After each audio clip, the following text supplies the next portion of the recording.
오늘 말씀을 이제 보기 전에 삼손 얘기이니까요.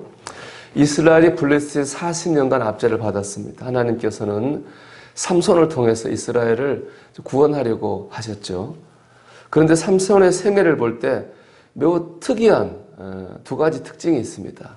첫째는 삼손 혼자 활동했다는 겁니다. 다른 사사들을 보면 항상 군대를 이끌고 나가 싸웠잖아요. 그래서 적을 이겼는데 삼손은 한 번도 지도한다든지 군대를 끌고 나가 본 적이 없고 항상 혼자 처음부터 끝까지 혼자 사역을 했습니다. 두 번째, 삼손의 사역에 항상 여자들이 있습니다. 그것도 적인 블레셋 여자들이에요. 오늘 본문에 나오는 딥나의 여인, 또 가사의 기생, 그 유명한 드릴라까지 다 적인 블레셋 여인들과 삼손의 삶이 얽혀 있어요.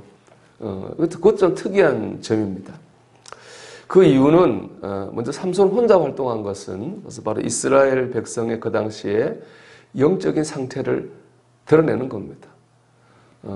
이스라엘 백성이 블레셋 압제를 당했는데 어느 누구도 이렇게 블레셋에 조직적으로 대항할 만한 엄두를 내지 못한 거예요. 그러니까 삼손 혼자 영적인 독립운동을 한 것입니다. 여자들과 얽힌 것은 두 번째로 여자들과의 혼인잔치를 통해서 이스라엘의 독립운동을 하려고 하는 그 일종의 방법으로 삼은 겁니다. 이것은 삼손의 계획이 아니라 하나님의 뜻과 계획이 있었습니다. 사사기 14장 4절 말씀 보면 이렇게 되어 있는데요. 4절 한번 보세요, 여러분. 이렇게 되어 있죠. 그때 블레셋 사람이 이스라엘을 다스리는 까닭에 삼손이 틈을 타서 블레셋 사람을 치려함이었으나 그의 부모는 이 일이 여호와께로부터 나온 것인 줄은 알지 못하였더라. 이게 그때라고 하는 건 삼손이 딥나의 여인, 블레셋 여인이거든요. 결혼하려고 할 때입니다. 삼손의 부모는 며느리가 이방 여인이니까 받아들일 수가 없어요. 반대를 했죠. 그런데 그 결혼에는 하나님의 뜻이 있었다는 겁니다. 오늘 그 4절 말씀 보면 삼손이 틈을 타서 블레셋 사람을 치려함이었으나 이렇게 되어 있는데요. 이 삼손이라는 말은 원문에 보면 그라고 되어 있고요. 문맥으로 보면 그건 바로 하나님이에요. 그러니까는 하나님이 결혼식을 통해서 틈을 타서 블레셋 사람을 치려하신 거예요.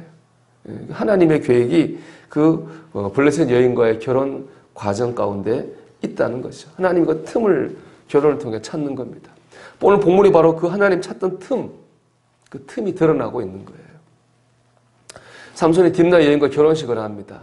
결혼식장에 수수께끼를 내요. 그래서 옷 30벌, 겉옷 속옷 30벌씩을 걸고 수수께끼를 내요.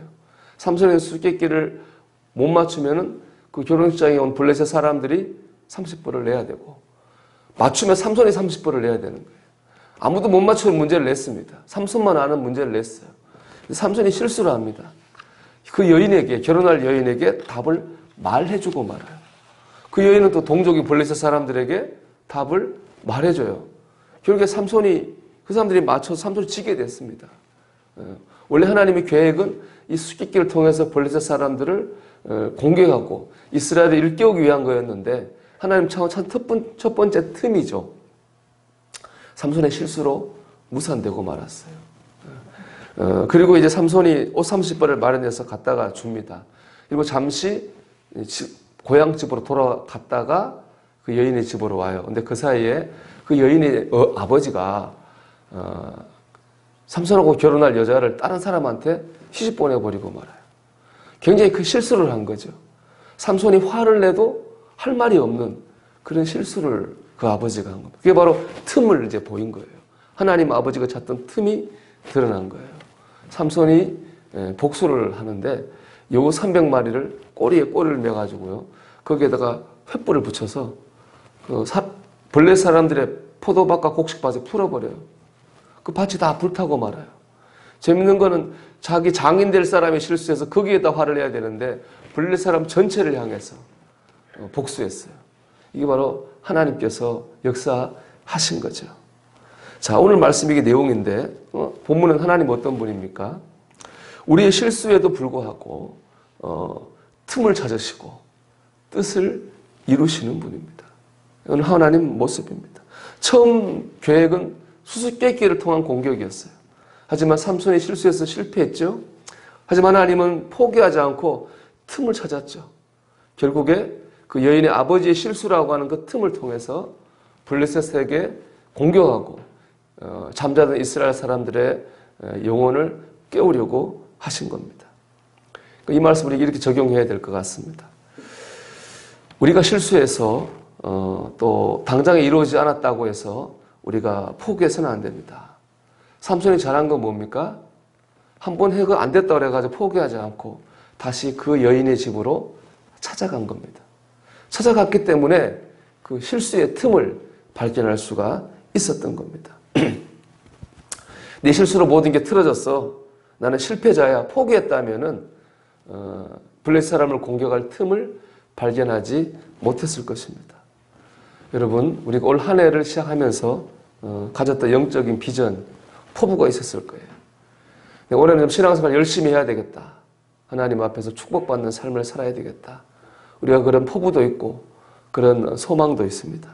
근데 내가 너무 연약해서 안 될 때도 있고 상황이 내가 생각했던 거하고 좀 달라가지고 우리가 실망이 될 때도 있습니다. 그러나 우리가 오늘 말씀 보면 그렇다 해가지고 포기하면 안 됩니다. 왜냐? 하나님은 계속 우리를 통해 역사하실 틈을 찾으시고 계신 거예요. 우리를 축복하실 틈을 찾고 계신 거예요. 삼손이 포기하지 않고 그 집에, 여자 집에 갔던 것처럼 우리가 포기하지 않고 다시금 결심하고 붙잡아야 되는 겁니다. 내가 믿음으로 살아야 되겠다. 그런 결심해야 됩니다. 하나님 뜻 이룬 도구가 되리라. 하나님 축복으로 풍성한 삶을 살기를 소망합니다. 너무 내가 무겁고 힘들어 내려놓았던 기도 제목을 다시 붙잡고 하나님 앞에 서야 됩니다. 우리가 이렇게 포기하지 않으면 하나님 계속 틈을 찾고 계시기 때문에 그 틈을 통해서 역사하시고 뜻을 이루실 줄로 믿습니다. 여러분, 오늘도 하나님을 바라보십시오. 하나님은 우리 안에 역사하실, 우리를 통해 역사하실 틈을 지금도 찾고 계세요. 그 하나님을 바라보고 오늘도 우리가 용기를 내서 우리 믿음으로 살아가는 하루가 되기를 주의 이름으로 축복합니다.